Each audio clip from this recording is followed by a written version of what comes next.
A question for the Leader of the Council. Without fixing equal pay, Birmingham will never be able to balance its budget in the long term.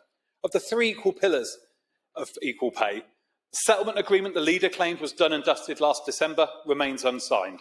The pay and grading structure the Leader said would be completed by March remains undelivered. The job evaluation process that was the subject of the extraordinary council meeting in October 2023, where the Leader claimed his approach would ensure delivery by March 25, has been missed, and the council's deadline is now a further 12 months later for March 26 at least. The Leader says he was appointed by the National Labour Party to end the failings within the Labour Council that led to the equal pay liability. As each of these three pillars continue to crumble around him, Lord Mayor, does he accept the responsibility as Leader for the failure to hit those deadlines originally agreed and the resultant loss to the taxpayers from that failure? Thank you. The Leader to reply. Thank you, Lord Mayor. We are making considerable progress in stabilising the finances of this council. We have delivered 2 years' worth of budgets, bringing us back into a more balanced position. We have taken the steps that have brought forward a settlement framework that settles the historic injustice around equal pay, and we continue to take forward the work to improve the services of this council. And I have to say, Lord Mayor, I well recall that meeting back in the October 2023 to which Cllr Alden refers.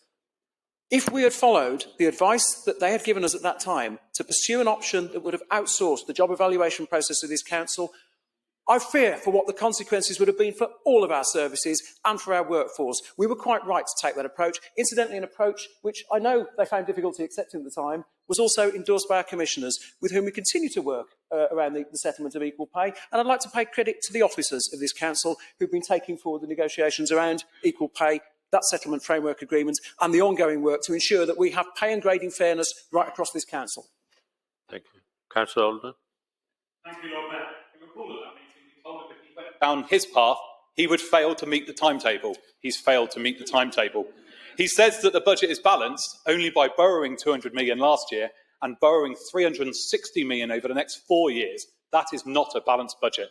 At the scrutiny chair at the time, named on the 2017 bin dispute agreement, agreed by the former council leader and the Labour group, the Leader saw the legal advice in the cabinet papers resolving the 2017 bin strike. He therefore cannot say he was unaware of the equal pay risks being created, since reported in the press, or the likelihood of further industrial action in any attempt to fix it. Ongoing delays in ending equal pay liabilities and balancing the budget leave Brummies facing Labour's double whammy of higher taxes for fewer services every single year. Why, Lord Mayor, when the Leader rejoined the Cabinet, did he not push for this to be resolved then? And why, since becoming Leader, is he still failing to show the urgency the situation requires and with which his Labour administration promised it would act with when it was the Council that was bankrupted, facing hundreds of million in equal pay liability? Leader to respond.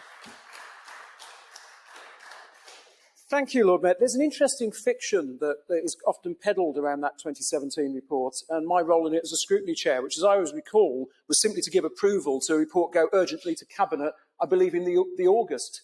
That I was purely to give consent for an urgent report to go to Cabinet, which, in my judgment, it was right for an urgent report to go. That remains the process of this council to this point.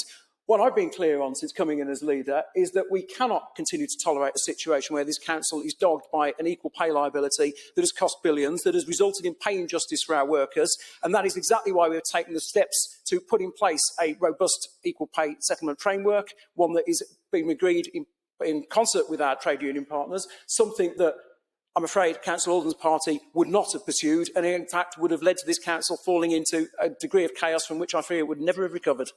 Thank you, Leader.